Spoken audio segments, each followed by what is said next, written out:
بسم اللہ الرحمن الرحیم۔ عن ابی ہریرہ رضی اللہ تعالیٰ عنہ قال قال رسول اللہ صلی اللہ علیہ وسلم ثلاث لا ترد دعوتهم الصائم حتى يفطر والامام العادل ودعوت المظلوم يرفع الله فوق الغمام ويفتح لها ابواب السماء ويقول الرب وعزتي لانصرنك ولو بعد حين رواہ احمد۔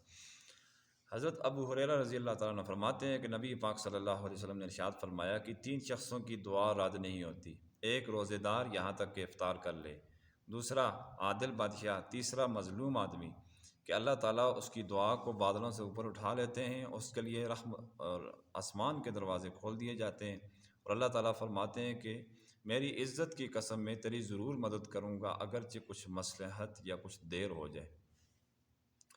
یہ تین اشخاص ہیں، ان میں سے روزے دار کی دعا کی فضیلت لانا مقصود ہے کہ رمضان المبارک میں ہمیں افطاری کے وقت، سحری کے وقت دعا کی بھی کثرت کرنی چاہیے کہ اللہ تبارک و تعالیٰ، ایک اور حدیث مبارکہ میں یہ آتا ہے کہ اس میں اللہ تبارک و تعالیٰ فرشتوں سے، یعنی عرش والے فرشتوں سے کہتے ہیں کہ بھائی ساری عبادات، سارے کام چھوڑ دو، روزے دار کی دعا پر آمین کہو، تو اس کی قبولیت میں کسی قسم کا تردد نہیں ہو سکتا۔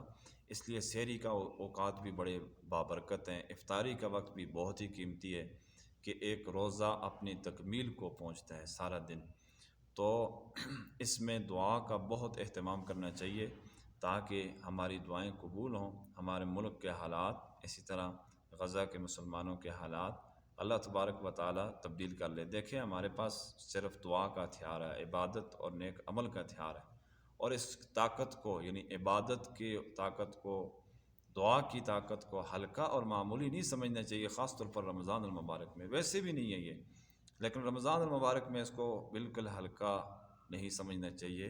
یہ بہت بڑا ہتھیار ہے، بہت بڑی طاقت ہے۔ ایک حدیث میں آتا ہے الدعاء مخ العبادہ، کہ دعا عبادت کا نچوڑ ہے، مغز ہے۔ اور ایک اور حدیث مبارکہ میں آتا ہے الدعاء هو العبادہ، دعا ہی اصل عبادت ہے، لہٰذا اس کو کسی صورت میں ترک نہیں کرنا چاہیے۔ اللہ تعالیٰ عمل کی توفیق عطا فرمائے۔